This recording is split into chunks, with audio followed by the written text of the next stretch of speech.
Boa noite, Moçambique. Boa noite, caros telespectadores da TV Miramar. Sejam todos bem-vindos a mais uma edição do Resenha Semanal. Estamos a 11 de junho do ano 2017. Vamos nesta noite dominical, assim que é fazer análise dos principais assuntos que marcaram a semana. Falo concretamente do rombo no comando do Exército. Iremos também fazer análise das visitas efetuadas pela Procuradora-Geral da República e, por fim, vamos olhar para a tomada de posse dos membros das comissões provinciais. E para tal, conto com a presença dos panelistas residentes. Falo concretamente do Sr.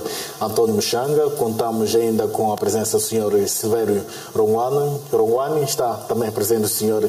Miguel Mabote. Contamos ainda com a presença da Sra. Écita Sigao, que quero, antes de mais, agradecer uma vez mais aos caros colegas pela vossa presença e agradeço também ao caro amigo telespectador que fielmente todas as noites de domingo fica desse lado para acompanhar o nosso debate. Antes de avançarmos com o primeiro tema desta noite, quero saber como é que está cada um dos colegas e como é que foi a semana de trabalho e, sob o ponto de vista do seu estado de saúde, como é que sente, se está tudo bem ou não, começando mesmo pela Esta. Boa noite, Esta. Como é que está de saúde, a semana de trabalho, como é que foi? Boa noite, Macam. Cumprimento também aos nossos telespectadores e os meus colegas de painel. Eu estou muito bem, obrigada, e na graça de Deus. A minha semana foi boa, foi tranquila e já preparando a que vem a seguir. Obrigado, Sr. Silvério Rongwani. Boa noite, como é que está de saúde e a semana de trabalho, como é que foi? De saúde estou lindamente e tive uma boa semana de trabalho e queria aproveitar já a cumprimentar todos os telespectadores. Obrigado. Obrigado então, Sr. Silvério Rongwani. Sr. António Muxanga, boa noite, de saúde, como é que está e como é que foi a sua semana? Muito obrigado. Primeiro quero agradecer a Deus pela proteção e vida que tem nos proporcionado. Dizer que a minha semana não foi das melhores. Ao longo da semana tivemos o falecimento do colega Tagaloa Sorte, que foi enterrar na terça-feira. Portanto, fomos marcados por este triste acontecimento. Mas também durante a semana fiquei maravilhado, porque finalmente na sexta-feira o porta-voz do Ministério das Finanças veio esclarecer por que é que comprou-se Mercedes para os membros da Comissão Permanente da Assembleia da República. Lamento que alguns jornalistas que pensam que o deputado é a nata desprezível dos órgãos de soberania tenham inventado aquela história. E mais grave ainda é que o jornalista que inventou aquela história todos os dias está conosco na Assembleia da República. Quando os chefes das bancadas receberam novos Mercedes e vice-presidentes, não questionou e vai questionar hoje que os outros membros da Comissão Permanente estão a receber viaturas. Então, é uma maneira muito feia de fazer jornalismo. Obrigado, então, Sr. António Muxanga. Sr. Miguel Mabote, boa noite, como é que está de saúde? De saúde. E a semana, como é que foi? De saúde estou e graças ao Todo-Poderoso e pela felicidade, alegria que me proporciona, portanto, o meu trabalho e na minha família. Tirando um e outro assunto, tivemos o funeral da minha tia Albertina, a quem eu amava muito. Mas pronto, isso não me tira tranquilidade, porque para a frente é que eu caminho. Obrigado então, Sr. Miguel Mabote. Vamos então começar com o primeiro assunto desta noite, que é a questão do rombo no comando do Exército. Mas permitam-me, antes de mais, fazer uma pequena contextualização. Dizer que 4 militares afetos ao comando do Exército e 5 civis, sem qualquer ligação com a instituição, foram julgados pelo Tribunal Judicial da capital do país, acusados na prática do crime de branqueamento de capitais, abuso de cargo e burla por defraudação. E o grupo, segundo dados que apuramos, lesou o Estado em cerca de 36 milhões de meticais. Alguns dos militares exerciam funções de processadores de salários no comando do Exército, tendo em 2010 e 2015 processado e pago de forma fraudulenta salários a familiares e conhecidos seus. Senhor Silvério Rongwani, é a primeira vez na história das Forças Armadas que acompanhamos cenário dessa natureza. O que é que isso significa? Estamos em sede de um problema de má gestão ou estaríamos talvez a registrar ou existe alguma fragilidade no Exército? Eu penso que o primeiro aspecto é a decadência moral, há de perceber que a instituição castrense ou militar é daquela que deve mais brilhar em termos de disciplina e de rigor. Portanto, quando a corrupção atinge também a classe castrense, é sinal de fato de que o nosso país está de mal a pior. E mais grave ainda, porque se nós olharmos para os contornos, pelo menos aquilo que salta à vista na televisão, está isto ligado também a um estilo de vida acima daquilo que efetivamente as pessoas ganhavam, porque pelo menos consta que esse cheque era para passar para a segunda esposa, para a terceira, por aí fora. Então significa que a forma de vida, se nós levamos formas de fato de vida que gastam mais, portanto, significa que também seremos convocados mais facilmente, seremos arrastados para as vias da corrupção. Portanto, isto nos leva realmente a uma discussão de valores. Parece que o nosso país está cada vez mais a perder os valores morais, a levarmos formas de vida de ostentação, a vivermos acima daquilo que são as nossas capacidades, e penso que isso é grave. Esta é a primeira nota. A segunda nota é que, se calhar, esses problemas não são de hoje. O que está a acontecer é que há cada vez mais aperto, mais luta pela transparência. Portanto, é preciso também olhar este lado. A questão é saber, está a haver hoje mais crimes ou estão a ser cada vez mais perseguidos os crimes? E a terceira nota é estarmos sempre atentos, porque isso mostra que mesmo com os ideais mais nobres da segurança do país, podem ser cometidas falcatruas. Portanto, significa que temos que estar atentos e vigilantes, temos que trabalharmos de fato para termos um Estado íntegro e sem corrupção, porque isso só vem mostrar que a corrupção existe em todas as partes.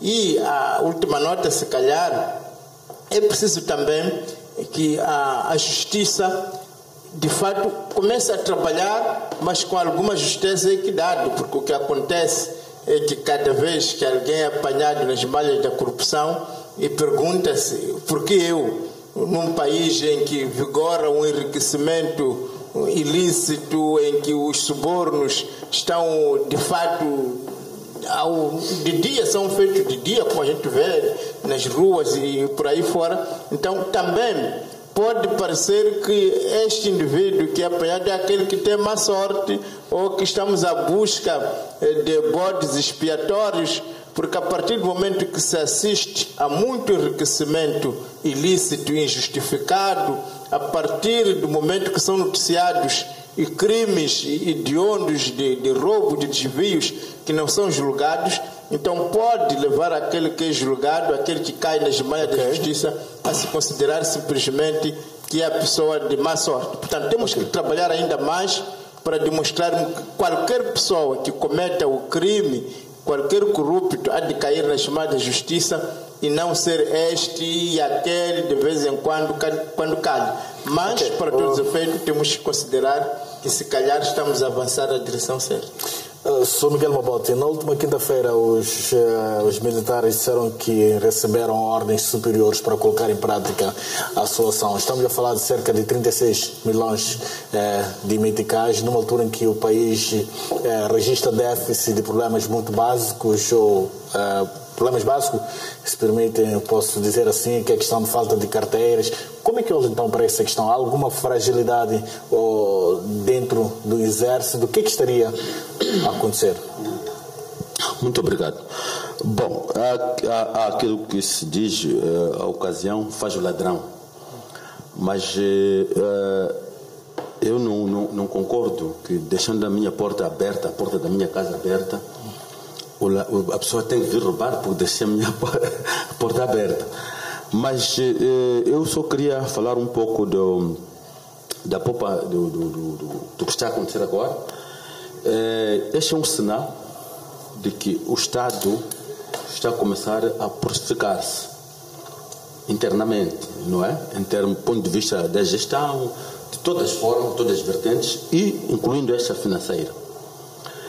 É um bom sinal. Agora, o que temos que reconhecer aqui, quando eu falo de a ocasião faz o ladrão, é que o Exército, o Comando do Exército, é uma instituição em que os seus quadros têm uma mobilidade fora do comum em relação a outra instituição do Estado, neste caso. No Exército é normal a pessoa dormir num ponto, mas amanhã acordar no outro. Então, a maneira, o sistema financeiro, como tem a circulação, tem caráter, portanto, que é só de uma instituição de defesa, daquela natureza. Eu me lembro que década 80, por exemplo, lá para 85, 86 até 87, na direção de quadros de defesa, às vezes nós íamos receber, era chegar lá, dizer o teu nome, a sua unidade, e assinava uma folha e recebeu um envelope. Então, por um lado, está a querer dizer que essas descobertas resultam da sofisticação? Sim. Não, é sofisticação, sim, senhor. Porque houve essa fragilidade. Nós fazíamos isto. Quer dizer que, só que eu lamento o facto de isso continuar até os nossos tempos. Mas já é bom que há essas descobertas aqui. Mas o sistema não estava muito assim bom. E para uma questão daquela natureza. Agora, o que eu tenho a dizer também, os 36 milhões não são apenas aquelas 9 pessoas envolvidas. Porque o que estava a acontecer é que os valores, portanto, para o pagamento de salários vinham a mais. Não sei se está a perceber, não correspondente àquilo que era a folha salarial. Então, vinham de onde? Lá na aprovação dos orçamentos, lá na canalização dos fundos para o pagamento dos salários, não é? É onde está a fonte. Não sei a perceber. Então, aqui foi uma forma que se encontrou de descobrir, mas há mais pessoas envolvidas. Este 60% do meu major falecido, major Isufo, que ele usufruía, ele não assinava em nenhum sítio, não depositava em nenhum banco, não era somente para ele. As pessoas que canalizavam, não é? Os valores para o pagamento de salários também estão envolvidos. Acho que o tribunal vai descobrir mais. Ok, obrigado então, Sr. Miguel Mabote. Sr. António Muxanga, o Estado tem estado a sofisticar e consolidar aquilo que são as medidas de controle dos fundos públicos através do SISTAF, mas os casos de corrupção não param. Como é que olha então para essa questão toda? Estamos a falar do Exército, uma instituição praticamente temida por todos nós, e hoje assistimos a um cenário dessa natureza. Muito obrigado. Para mim, essas questões não são novas. Eu recordo-me que em 1992, 93, assistir a uma parada de desmobilização no Chibuto, foi chamado o nome de um ex-comandante militar provincial de Gaza, um coronel natural de Maquese, que havia falecido em 85, num acidente de viação naquelas pontes entre Escumbane e Xeixá. E todos nós vimos a ele, participamos no funeral dele. Fiquei com o cabelo a arrepiar quando ouvi a chamar em 93, 8 anos depois da morte, aquele senhor como fosse efetivo das Forças Armadas. E a questão que me veio à cabeça é quem comia o dinheiro dele, porque a família dele estava a sofrer, o alegadamente porque o chefe da família havia perdido a vida. Então, quando eu vejo o que está a acontecer hoje, estou a chegar à conclusão de que essas redes que funcionavam naquela altura, segundo dizia o colega Mabote, quando se pagava por envelope na mão, ora as pessoas, quando os militares tombavam, não iam comunicar que tomaram para ficarem com aquele dinheiro, os pagadores. Este esquema ainda continua. Mas, para todos os efeitos, 5 anos é muito tempo. 2010 a 2015. 5 anos. No momento em que há prova de vida. Efetivamente, aqui há muita gente que está envolvida. Dos recursos humanos do próprio Ministério da Defesa, porque o processador de salário não processa uma lista que não vem dos recursos humanos. E essa lista, depois dos pagamentos, tem que ser conciliada. A questão minha é a expensão das finanças andava aonde? Será que a inspeção das Forças Armadas é só para ver a prontidão das forças? Não vela pelas finanças adstritas ao Exército? O próprio Ministério da Defesa estava onde? Para dizer que efetivamente aqui é uma rede muito grande. Segundo, há muitas mulheres envolvidas neste processo a ser julgado. A maior patente que eu conheço das mulheres no Exército é de coronel. Aquela senhora que é acusada de ter tirado 4 milhões de meticais em 5 anos, será que efetivamente recebia o que recebe uma coronel? Porque quando eu faço contas, mesmo um major-general, em 5 anos não chega a somar aquele valor. Então, a que se destinava esse dinheiro que era mandado para as contas daquelas pessoas? Até se calhar, se nós formos um pouco mais, podemos descobrir que até dentro do próprio banco. Porque estas coisas têm tido muita relação. Isto é exatamente igual àquilo que acontece com os raptos. Como é que alguém adivinha que Miguel Mabote tem 2 milhões de dólares, tem que ser raptado porque vai pagar? Significa que dentro do banco, dos bancos, o crime organizado está lá dentro, está sentado e é que está a gerir estes sistemas. Agora, só para finalizar consigo, Sr. Mchanga, o que está a acontecer hoje, ou este caso do Ministério da Defesa, pode-se assumir que é o espelho do que talvez pode estar a acontecer em algumas instituições, outras instituições públicas, não todas, algumas, se for o caso também? Não, mas isso já aconteceu em muitos sítios. O Ministério da Educação já teve o mesmo problema, o Ministério do Interior já teve o mesmo problema, o Ministério do Exército agora está a ter o mesmo problema. Quer dizer, este esquema existe em quase todas as unidades orgânicas da nossa administração pública. Então a administração pública seria uma espécie de um saco azul? Não é, de saco azul até já passou. Quer dizer, é uma fonte de enriquecimento de algumas pessoas. Agora, a minha questão é, como é que isto está a acontecer num país que tem expansão geral das finanças? Não seria momento de centralizarmos esta expansão geral, que não dependa só de Maputo, as próprias províncias terem departamento para podermos perceber o que é que efetivamente está a acontecer, porque há tanto dinheiro que está-se a perder e é esse dinheiro que nós precisamos. Por exemplo, as casernas dos militares, está uma desgraça. A própria logística militar está uma desgraça. Entretanto, as pessoas estão a comer, estão a engordar, estão a enriquecer à custa de sacrifício do filho do povo moçambicano. Obrigado, então, Sr. Mchanga. Qual é a sua apreciação, então? Temos este cenário, são cerca de 36 milhões de meticais. Sim, Macam, se calhar meu primeiro comentário seria que no melhor pano cai a nódoa, não é? Efetivamente, a impressão que nós tínhamos do Exército é de um setor organizado em que a legalidade impera, em que as pessoas são guiadas por um comando e que há normas também a serem seguidas muito rígidas. Portanto, quando, infelizmente, este caso foi despoletado em 2015, eu tive a oportunidade de, já nessa altura, comentar que era logo o comando do Exército a serem encontrados, portanto, 4 militares envolvidos em desvios de valores. Na altura falava-se de 33 milhões, portanto, este valor evoluiu para 36 milhões, que já causava muita estranheza. Mas, à medida que o caso foi saindo cá para fora, há alguns detalhes que já mostravam que, de fato, alguma coisa deixou de ser acautelada. Por exemplo, a função pública tem por regra fazer os seus pagamentos via SISTAF.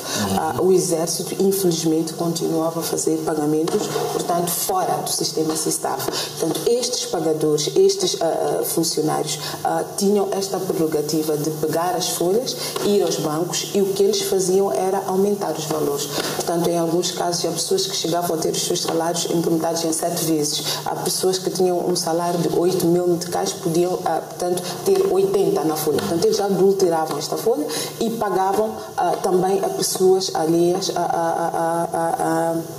portanto, a instituição. Portanto, foram valores que foram sendo acumulados, portanto, desde 2010 a 2015, até que chegamos a este balúrdio.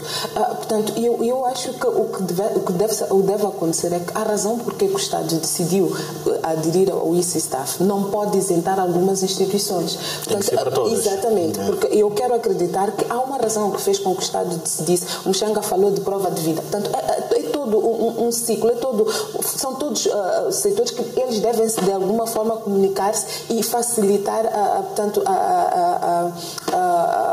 reconhecer algo que esteja a acontecer de errado. Portanto, se o Exército continua a pagar, portanto, produzem as suas próprias folhas e vão ao banco e há uma pessoa que praticamente centraliza este processo, ou um grupo de pessoas, então alguma coisa aqui não está bem.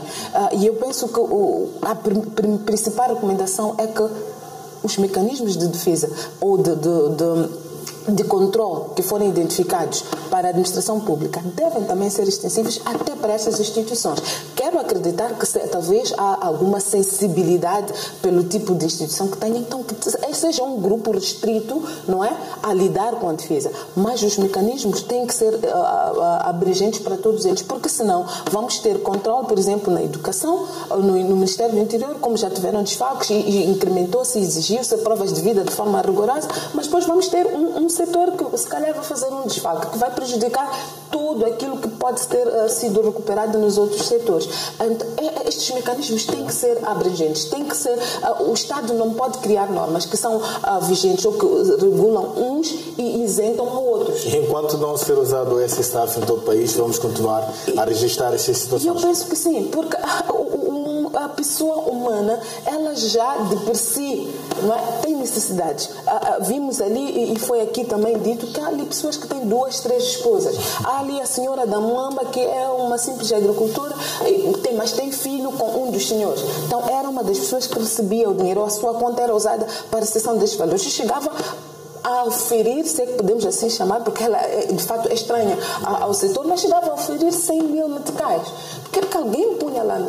E eu penso que em 5 anos, não é? Se estes salários tivessem passado pelo ICSTAF, tivessem seguido aquele sistema todo que foi previamente montado, penso eu que teria sido fácil de detectar em menos tempo. Provavelmente tentassem, não é, burlar o Estado, mas 5 anos é muito tempo para que este esquema continuasse lá e nada acontecesse. Lá talvez não chegaremos a ter cerca de 36 mil aulas de meticais. Vamos então observar um curtíssimo intervalo, nós voltamos daqui a alguns instantes. Não sai daí e até já.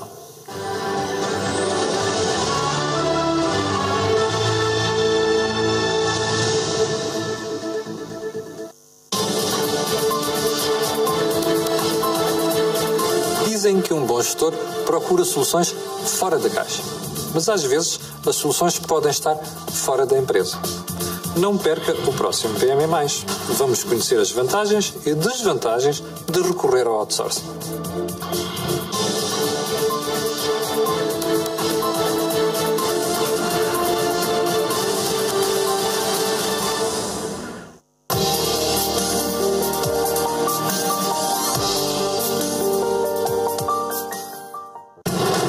O Porto de Maputo oferece um minuto de segurança, porque tudo pode acontecer.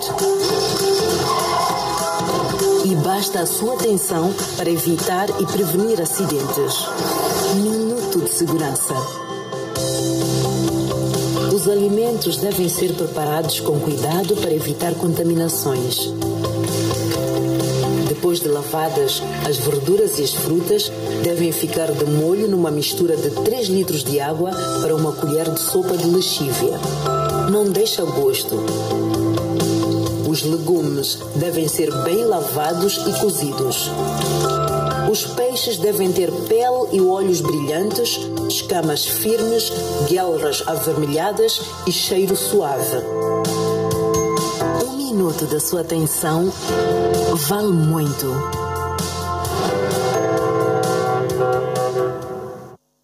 No mês da independência, compra o Smart Kick em prestações pelo serviço Pouco Pouco. O valor mínimo da primeira prestação é de 149 meticais e tens até 3 meses para completares o pagamento através da tua conta M-Pesa. Ativa asterisco 111 cardinal, seleciona a opção 6 serviços e compra já o teu Smart Kicker. Depois de pagares todas as prestações, levanta o teu celular numa loja Vodacom. Liberdade é comprar o Smart Kicker pelo Pouco Pouco. Vodacom, tudo bom para ti.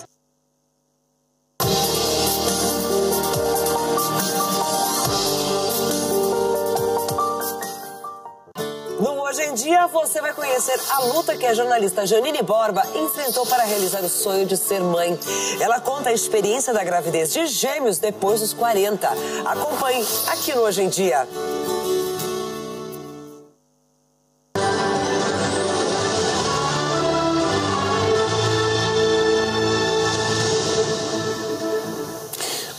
vez mais estamos de volta para a segunda parte do Resenha Semanal. Vamos agora olhar para as visitas efetuadas pela Procuradora-Geral da República ao longo da semana e dentre várias instituições que a PGR visitou. Vamos neste momento destacar o INATER, onde para além das inquietações que foram apresentadas, o desconforto que a PGR manifestou, recebemos um comunicado por parte desta instituição dando conta que cerca de 8 funcionários daquela instituição terão sido, digamos que foram acusados de prática de corrupção. Estamos a falar de funcionários que estão afetos à província de Nampula e a província de Maputo, a partir da cidade, e a própria província de Maputo passe a repetição. E mais do que isso, é preciso também dizer que nos anos passados, falo concretamente do ano 2014, registramos, o país assistiu ao julgamento de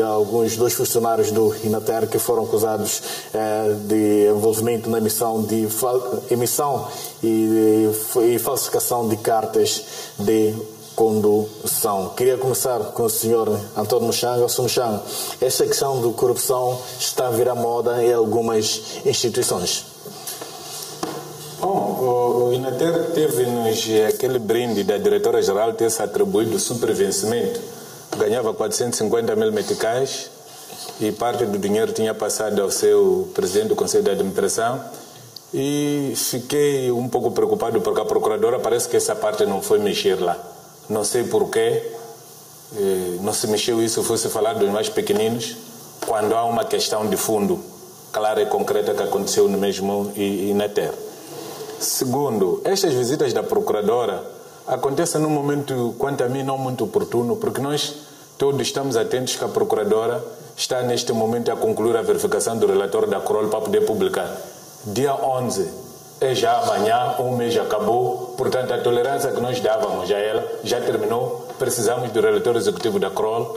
Estas questões que ela tem que ser ela a fazer, acho que os procuradores distritais e procuradores provinciais poderiam muito bem estarem a fazer. Esta questão do Tribunal da Polícia, nós sempre temos discutido. Sempre que nós discutimos a Conta Geral do Estado, procuramos perceber o que é feito do Tribunal da Polícia. Nós estamos a ver coisa concreta, coisa com coisa a ser feita. E a Procuradora quis nos brindar por aquela informação de nós ficarmos a saber que o Tribunal da Polícia não pode funcionar porque não tem condições, não tem nada. Agora, o Conselho Superior da Magistratura está onde para não ver isto e saber chamar a atenção ao Ministro para poder se criar verbas para estes tribunais poderem funcionar. Portanto, foi uma ginástica necessária, mas eu penso que não devia ser a Procuradora-Geral a fazer, deviam ser os procuradores, os chefes provinciais, deviam ser os procuradores adjuntos, ligados às áreas, e ela concentrar-se no relatório da CROL, onde há o super escândalo. Ok, obrigado então, Sr. Antônio Muxanga. Volto ao Sr. Silveiro Runguano. Dr. Runguano, ainda esta semana, para além destas visitas e aquilo que foi a informação passada pelo INATER, o Ministério Público acusou o diretor da Educação e Desenvolvimento Humano na província da Zambésia de ter realizado o Estado de cerca de 3 milhões de meticais. A corrupção é alta na administração pública. Bom, eu primeiro queria parabenizar a Sra. Procuradora por ter inventado uma nova forma de estar, que é visitar as instituições no sentido de tentar prevenir a ocorrência da corrupção, conversar com as pessoas até envolvidas nesses escândalos para perceber afinal o que é que está a acontecer. De fato, o fato de ser uma senhora ter trazido uma inovação na forma de funcionamento da Procuradora da República, eu penso que isto é de louvar. Agora, existe o outro lado da moeda, que nós não gostaríamos de ter uma procuradora em passeios nas instituições, mas que depois não acontece nada, porque nós sabemos a quantidade de processos mal parados, a quantidade de criminosos que andam à solta, desde o crime organizado, o crime dos rápidos e ainda mais esses crimes que lesaram milhões de moçambicanos. Portanto, gostaria de, com a mesma criatividade que está a demonstrar, a ter uma nova forma de atuar, de estar na Procuradoria da República, também fosse mais criativa, inovativa, acutilante em perseguir, de fato, o crime organizado, porque o país não pode continuar, nem deve se dar ao luxo de ter um crime como este das dívidas ocultas sob a almofada.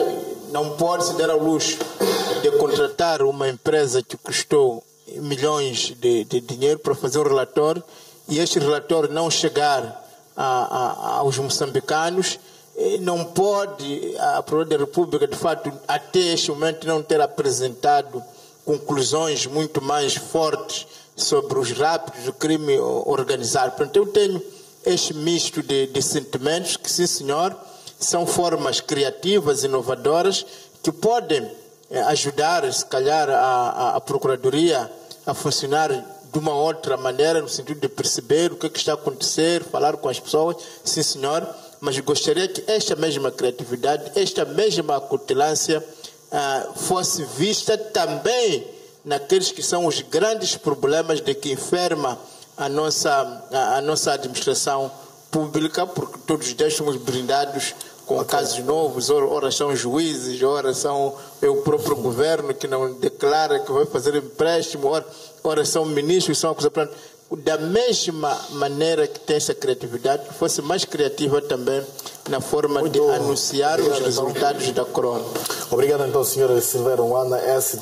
Qual é a sua leitura, então, primeiro, em relação a estas visitas efetuadas pela PGR e também temos essas constatações a nível do Inater, são funcionários que são acusados de prática de atos de corrupção? Primeiro, sobre as visitas, eu pertenço ao grupo das pessoas que vê de bom grado. Semana passada comentávamos aqui as declarações ou a recomendação do Presidente da República para o pessoal da saúde, que eles deviam sair dos gabinetes. Eu acho que isto deve ser ouvido. Não, o Presidente falou para o pessoal da saúde, mas eu quero acreditar que foi ouvido por todos os servidores públicos. Muitas vezes nós constatamos, e principalmente quando se trata da Procuradoria da República, se calhar porque mexe com uma área que afeta-nos diretamente. Quando nós somos vítimas de crimes, quando nós temos familiares aqueles que nós chamamos de pilha-galinhas, roubaram o televisor do vizinho, depois são esquecidos nas cadeias, nós nos desesperamos. E muitas das vezes chegamos a constatar que não é muito má fé. É porque os vários intervenientes no grande edifício da administração da justiça muitas das vezes não conhecem as suas áreas de atuação, não conhecem os seus limites. Portanto, eu acho bem que estas visitas aconteçam, porque, acima de tudo, queremos ter certeza de que todos os envolvidos, todos os servidores públicos conhecem e sabem exatamente qual é o seu papel, o que é que eles devem fazer e quais são os seus limites. Porque não há pior coisa que nós temos um polícia que, por exemplo, que acha que me pode encontrar na rua sem documentos e, por via disso, chambuquear-me, meter-me na cela e depois achar que eu devo ficar lá 3 meses. É preciso que esteja claro quais são os limites. E estas visitas têm um bocado este condão de haver esta interação e ir-se tirando ilações. Sobre os casos que aparece a Procuradora a falar-nos de funcionários acusados, eu acho que esta informação também deve ser de consumo público. Só não acho que precisamos esperar a visita de uma procuradora para saber, para que estas informações passem cá para fora. Porque eu acho que o dia a dia dessas instituições está lá. Eles são servidores públicos. Então, se há um caso de corrupção, se há alguma denúncia, é necessário que sejam tornados públicos. É necessário que no dia a dia essas instituições comuniquem mais com as pessoas, com o povo a que servem. Não precisam de esperar as visitas. Daí que eu acho que quando o Presidente recomenda que os servidores públicos saiam mais dos gabinetes, provavelmente vamos ter mais servidores na rua, vamos ter mais gestores de topo na rua, fora dos gabinetes e, por via disso, mais informação. Porque não acho que precisamos de esperar, porque a Procuradora não vai visitar uma vez por mês todas as instituições. Então, quero dizer que nós vamos ficar 5 anos para saber que há 5 anos atrás houve pessoas. Aliás, o Muxanga aqui falava de uma diretora que já não está lá, já esquecemos, provavelmente a pessoa que ele foi substituir já cometeu outros erros. Então, é isto que fala. Em algum momento parece que os funcionários públicos só trabalham quando os chefes... Quando os chefes chegam, é que conseguem se abrir, conseguem falar, e muitas das vezes é porque estes canais não fluem, não estão lá para funcionar. Então, é preciso fazer que a comunicação flua, é preciso fazer que os funcionários saibam que quando tem reclamações, quando há algo que não está a correr bem, a quem podem recorrer, com quem podem falar. Obrigado, quais são os Vamos então passar a palavra para o Sr. Miguel Mabote. Sr. Miguel Mabote, na sua opinião, o que motivaria a prática destes atos ou destas ações corruptas, e como é que se pode evitar isso? Estamos a falar de Inater, é uma instituição que cada dia que passa sempre passamos por lá, assistimos situações mesmo lamentáveis. Como é que olha então para essa questão toda? Bem, eu não gostaria de naturalizar esse fenômeno de corrupção. Mas é preciso reconhecer que a corrupção tem a idade da humanidade. Ok. Então, para o seu combate, é preciso percebermos a gênese da corrupção. E o que pode estar a acontecer agora é que despoletam muitos casos em simultâneo. Portanto, não temos registro do que está a acontecer agora, no passado. O que está a acontecer para mim é que há um esforço, é a minha presunção essa, há um esforço da parte do próprio Estado, não é? De se purificar, de se apresentar como outra coisa, como uma outra entidade, diferente daquela que nós presumíamos que fosse. E quanto a esta questão da atuação da PGR, essas visitas que está fazendo, na função pública existe aquilo que se chama manual de procedimentos. Eu não acho que ela deve estar a atuar fora deste manual de procedimentos, o que dita o que ela tem que fazer. Acho que isso deve vir lá no manual de procedimentos. Okay. Todas as pessoas têm isso. Quando a pessoa está num posto, ele tem que saber, tem baliza o que ele tem que fazer. Acho que deve vir lá mesmo. Então, acha que a PGR está a realizar ações que estão fora daquilo que são as suas responsabilidades? Não estão fora das atribuições, não estão fora. Ok. Mas agora, há essa questão ligada a pronunciamento do chão? Não, sim, o crole, não sei quantos. Bom, eu não acho que ela devia se cingir apenas na leitura do relatório. Ou se calhar ela pode já ter visto o relatório e terminar. Estar apenas à espera dos prazos. Pode acontecer. Você está a ver? Pode estar a acontecer isso, o momento certo, né? Okay. Mas eu não acho que ela devia se confinar apenas à leitura do relatório. Porque o relatório é uma coisa que já foi feita, acho que ela já apurou o que devia apurar, não é? Está a aguardar o momento certo.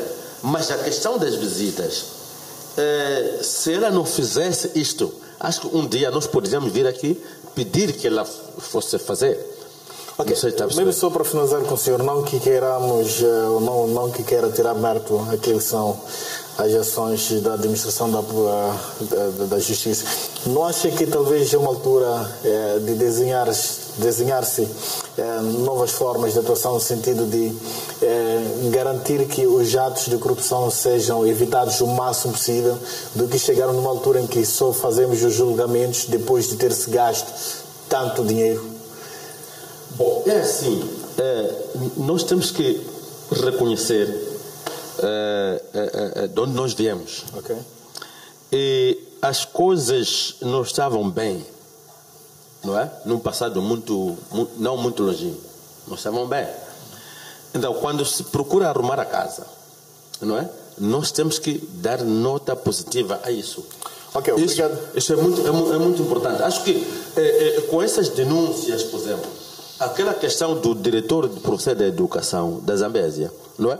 É um assunto que ocorria e que as pessoas sabiam. Não sei se está a perceber, né? Mas agora, o que se tem que fazer é que toma essas medidas mas que é preciso evitar que aconteça, tal como disse o presidente, que as dívidas ocultas paralisaram o país, mas estamos a fazer tudo para evitar que aconteça outra vez. Isso é muito importante. Obrigado então, Sr. Miguel Mabota. Vamos observar mais um curtíssimo intervalo. Nós voltamos daqui a alguns segundos. Até já.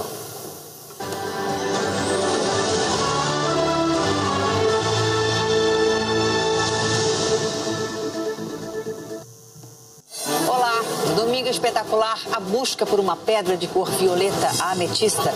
Por que esse cristal desperta tanto fascínio a ponto de milhares de pessoas colocarem as suas vidas em risco?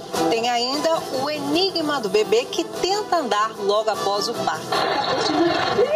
Será que isso é possível? Saiba que um recém-nascido é realmente capaz de fazer.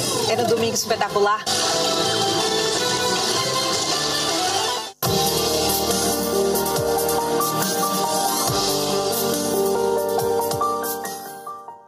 No mês da independência, compra o Smart Kick em prestações pelo serviço Pouco Pouco. O valor mínimo da primeira prestação é de 149 meticais e tens até 3 meses para completares o pagamento através da tua conta M-Pesa. Ativa asterisco 111 cardinal, seleciona a opção 6 serviços e compra já o teu Smart Kick. Depois de pagares todas as prestações, levanta o teu celular numa loja Vodacom.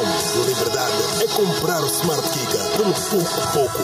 Vodacom, tudo bom para ti. Aqui, vovó, deixa ele ajudar.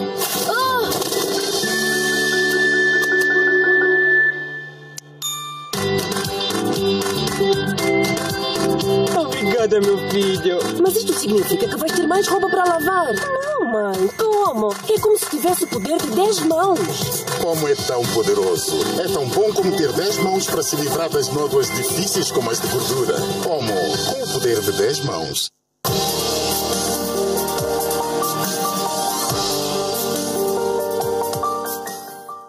Madame Durrell e Querêncio não estão se entendendo. Conte-me, Páfia. Eu já percebi que a madame não foi com a minha... E o plano de Erminda pode dar errado. Por favor, madame. O seu Querêncio é exatamente o que estávamos procurando. Eu acho que dificilmente vamos conseguir nos entender. Ribeirão do Tempo.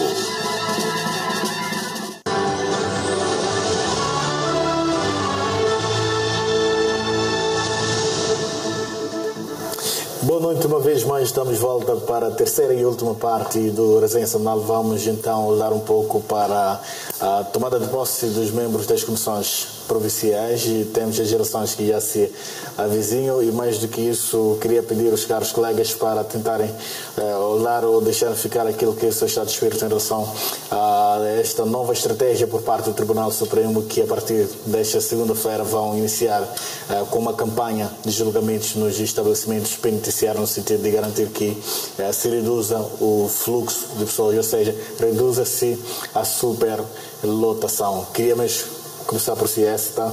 Como é que olha então esta nova dinâmica por parte do Tribunal Supremo e queria um pequeno comentário também à volta desses novos membros das comissões provinciais de eleições, tendo em conta que já estamos há poucos meses para as eleições autárquicas.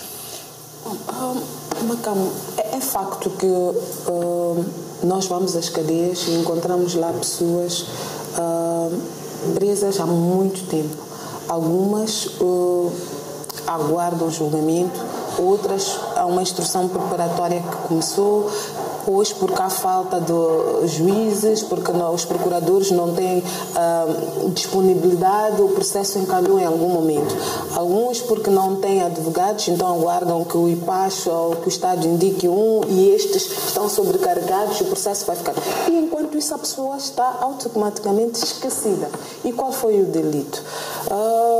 Violência doméstica, roubou um televisor no vizinho, em alguns casos se calhar até consideraríamos mais graves, foi algo, vamos lá, um conflito laboral, tanto coisas que poderiam encontrar um tratamento mais sério. E notar que o Estado moçambicano tem previsto as penas alternativas. Portanto, não é invenção nenhuma, é algo que sentou-se, legislou-se, existe lá, mas por qualquer motivo não tem estado a ser aplicado. Portanto, eu penso que esta é uma oportunidade que o Tribunal sentou, e recordar também que a Procuradoria da República esteve reunida a semana passada em Conselho Coordenador, e eu quero acreditar que dentre vários aspectos que foram discutidos é também esta questão da superlotação das cadeias, não só por um lado, mas também a grande carga de trabalho que os juízes têm. Muitas das vezes nós temos grandes assuntos que mereciam total atenção dos tribunais, dos nossos procuradores, dos nossos juízes, portanto, da nossa magistratura, quer do Ministério Público, quer judicial, mas também porque existe o caso da Écita, que foi acusada de lutar com a vizinha e a vizinha meteu o queixo. Está lá. O juiz não pode deixar o meu caso de lado porque não é o da grande corrupção.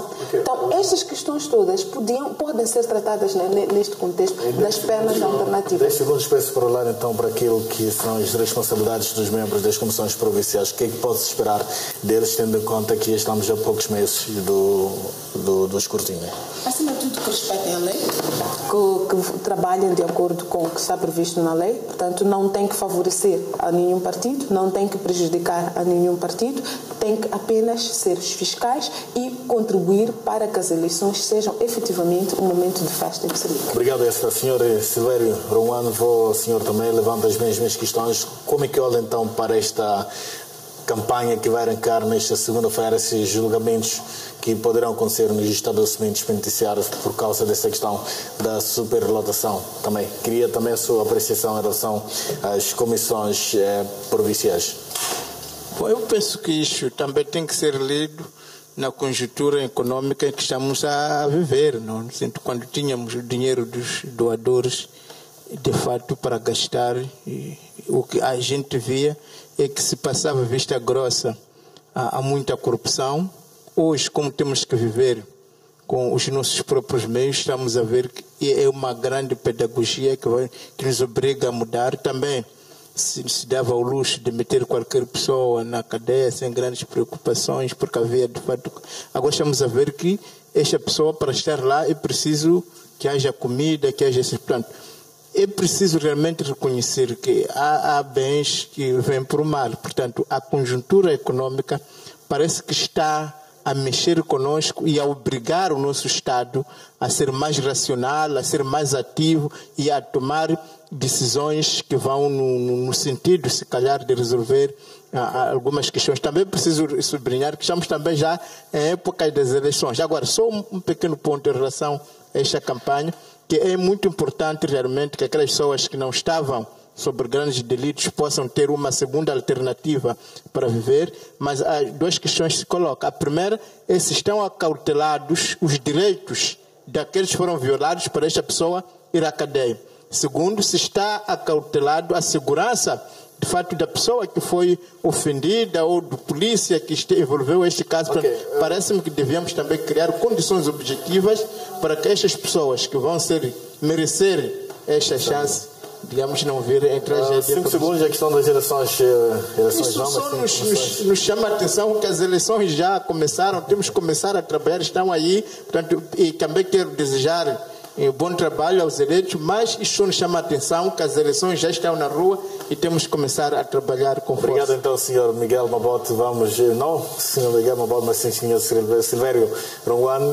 Sr. Miguel Mabote, quero também a sua apreciação em relação a esses dois pontos. Temos esta nova estratégia, digamos que o facto de o Tribunal Supremo e tantas outras instituições que estão na rede da administração da justiça vão arrancar com esta campanha de julgamentos. E também queria ouvir-lhe em relação às comissões provinciais. Bom, para mim, este é um reconhecimento tácito das autoridades de justiça que provavelmente hajam inocentes que estão na cadeia e há muitos culpados que estão fora das cadeias. Então, isso nós vamos ter que assistir. Uma vez o presidente Samora, na altura, fazia isto e visitava as cadeias e encontrou lá um recluso que estava lá porque o patrão tomou o uísque, deixou um bocadinho, ele terminou aquele uísque. Então, foi na cadeia por causa disso. Então, há muitos casos desses. Agora, em relação às comissões provinciais de eleições, Primeiro, eu tenho a observar que aqueles que foram empossar levavam o discurso de isenção, tratamento igual em relação a todos os partidos políticos. Eu reprovei logo que não há nenhuma isenção, porque os próprios, esses que estavam a empossar, são representantes de partidos políticos, indicados por partidos políticos na comissão de eleições. Não são isentos eles mesmos, mas a pedirem isenção para os outros. Que também esses a quem se pede isenção são representantes claramente de partidos políticos. Okay. Eu falo de 3, da Frelimo, 2 da Renamo, 1 do MDM. Este pode ser o protótipo dos resultados eleitorais, que assim vão ser divididos desta maneira. Ok, muito obrigado. Vamos entrar muito nesse detalhe. Somoshanga, quero também pedir o seu comentário em relação a esses 2 assuntos. A questão da campanha de julgamentos e temos também os membros das comissões provinciais que foram empossados recentemente. Eu penso que as campanhas vão nos ajudar a resolver uma parte da questão, mas os juízes de instrução devem evitar a prepotência, porque o que leva muita gente às prisões é a ação dos juízes de instrução, é a ação dos próprios procuradores, que se fazem pouco presente nas expensões, nos centros de detenção, e quando a pessoa fica lá 2, 3, 4 dias, para ele não enfrentar problemas, acabam levando para a cadeia, que é para a pessoa passar do julgamento, que é para tapar aquela vergonha do procurador não ter estado onde deveria estar para evitar que a situação acontecesse. Penso que é bem-vindo e espero que depois desta campanha as coisas melhorem para que as cadeias não voltem a encher. Em relação à tomada de posse de membros de órgãos eleitorais, é um bom sinal. Espero que desta vez tudo seja feito, não pelo STAI, mas pelas comissões de eleições, segundo o que a norma manda. Lamento apenas que no grupo do STAI destituído na província de Maputo por atos de corrupção, uma das pessoas que também estava acusado com o diretor cessante voltou, agora está a chefiar um departamento, e o povo quer saber, será que aquela senhora está isenta mesmo? Então este processo tem que fechar para ficar claro que aquela senhora ou é criminosa ou tem processo disciplinar, que é para nós chegarmos no meio das eleições, destituirmos uma chefe de departamento de operações eleitorais. Há uma constatação que está-se a verificar agora. As pessoas aceitaram integrar os órgãos eleitorais da representação dos partidos. Alguns eram secretários de Estado, alguns tinham estatuto de secretário permanente, outros ganhavam. Chegam lá, o que estão a ganhar é miséria. E a lei da probidade diz que a pessoa só pode ganhar num único sítio. Eu queria apelar a esses estudos para renunciarem, darem lugar às pessoas que podem melhor trabalhar, do que esses estão lá para vingarem paralelismo dos seus vencimentos adquiridos como direitos que não são tangíveis na Comissão Nacional de Eleições. E apelar a todos os órgãos para cumprir a lei do recenseamento eleitoral. O recenseamento eleitoral na República de Moçambique é o nó, quando o ciclo começa. Queremos recenseamento eleitoral em todo o território nacional no próximo ano, para permitir que tenham tempo de fazer correções materiais e fazer a informatização dos cadernos, de modo que as eleições de 2019 não tenham barulho. As últimas eleições, o único que recenseou fora de tempo foi o teu presidente, pelas razões que tu conheces. O Estado teve que abrir uma exceção para recensear o teu voto. Eu sou o relator da Comissão de Direitos. O caderno do meu presidente até nem teve erros materiais. Os erros materiais já aconteceram aqui na cidade. Se nós formos a ver, vai ver para o caderno de Gorongosa quantas duplas inscrições houve. Nós de apanhar nenhuma. Onde há mais problemas é aqui na cidade. E onde as pessoas se registram várias vezes e criam o problema de círculos não honestos. Ok. Obrigado então, caros colegas. Muito obrigado, caro amigo telespectador que ficou desse lado para acompanhar o Resenha Semanal. Nós ficamos por aqui, voltamos no próximo domingo, se Deus quiser. Continuação de uma ótima noite dominical. Tenha uma semana abençoada e até a próxima.